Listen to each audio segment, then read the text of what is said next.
One of the research questions that's central to my entire agenda is looking at how we engage children in conversations about critical issues.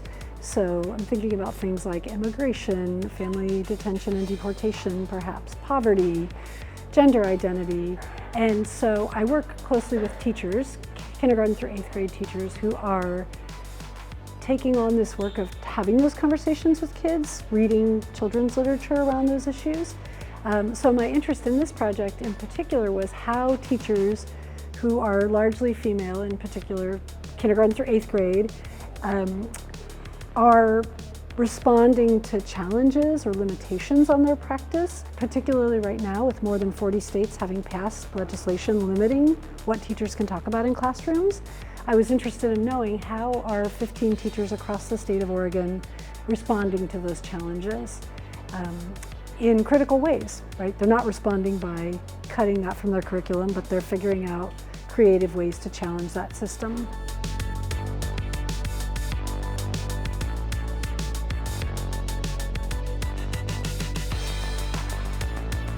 So I'm working on an article right now from this work, and the title that I'm working with is I Don't Know What I Don't Know. Because I take a discursive approach, so my analytic method for this project is something called CADS, which is Corpus Assisted Discourse Studies. I looked at the corpus of all the teacher talk, it's about 200,000 words, and tried to identify patterns in how they talked about their strategies for resisting limitations on their practice. And one of the things previous research has shown is that women in particular tend to thrive more in community-based settings, or when they feel like they're part of a community rather than being isolated. And so I was interested in seeing, do teachers use the pronouns of we and I in ways that suggest that they feel supported in doing this work or that they feel isolated in doing this work. And one of the things that came out in the corpus analysis was this use of I don't know being the primary way in which teachers used I.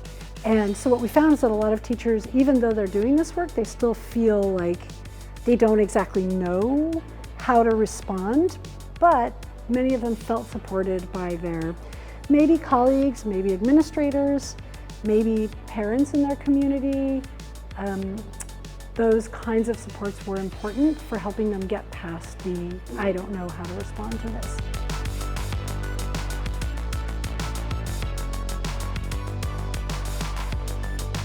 So I'm working on an article now. I had the data collected and analyzed. I spent last spring in Lancaster, England as a visiting scholar.